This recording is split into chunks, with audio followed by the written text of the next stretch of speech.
जय श्री राम मित्रों। आज की कहानी है प्रार्थना की महिमा। एक गांव में एक प्रभु भक्त नाविक रहता था। वह रोज सवेरे उठकर नहा धोकर मंदिर जाता और पूजा करने के बाद नाव लेकर यात्रियों को नदी के इस पार से उस पार और उस पार से इस पार पहुंचाता था। खाली वक्त में वो बस ईश्वर का नाम जपता रहता था। उसकी इतनी ईश्वर भक्ति देखकर गांव के लोग हैरान रह जाते थे। कुछ लोग तो उसका मजाक भी उड़ाते थे, यह कहकर कि ये पोंगा पंडित या तो सारा दिन नदी में नाव चलाता रहता है या फिर उंगलियों पर भगवान की माला चलाता रहता है। यह सब सुनकर भी नाविक चुप रह जाता था। वह हर रोज नाव खोलने से पहले नियम से भगवान की प्रार्थना करता था। एक दिन उसके नाव में कई युवा लोग सवार हुए। सबको उस पार पहुंचने की जल्दी थी। नाविक प्रार्थना करने लगा तो सारे यात्री उस पर हंसने लगे। एक ने कहा, लो यह पोंगा पंडित फिर शुरू हो गया पाठ पूजा में। अरे देखो आसमान कितना साफ है, मौसम एकदम शांत है। फिर भला भगवान से नाव को सही सलामत उस पार पहुंचाने की प्रार्थना में समय बर्बाद क्यों कर रहे हो?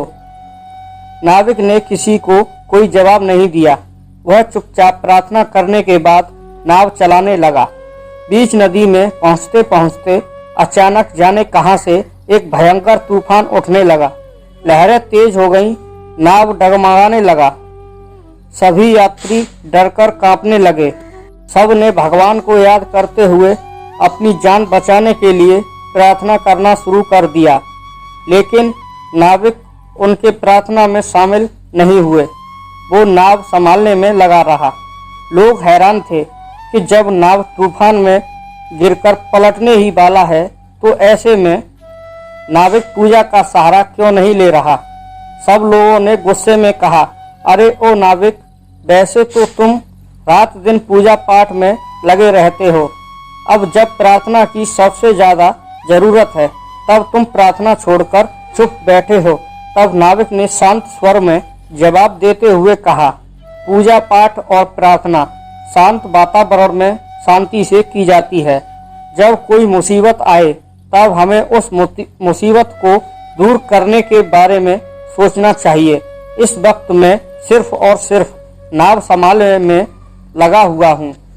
मुसीबत से जूझने के लिए कर्म करना चाहिए और ईश्वर को उस कर्म की शक्ति देने के लिए धन्यवाद स्वरूप प्रार्थना करना चाहिए और इस वक्त में कर्म करने में लगा हूँ।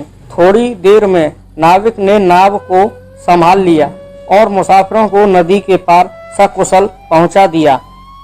सबने नाविक की जय जयकार की। इस कहानी से हमें ये सीख मिलती है कि ईश्वर की प्रार्थना करते हुए भी हमें अपने कर्म करते जाना चाहिए। सिर्फ मुसीबत में प्रार्थना का कोई फल नहीं मिलता।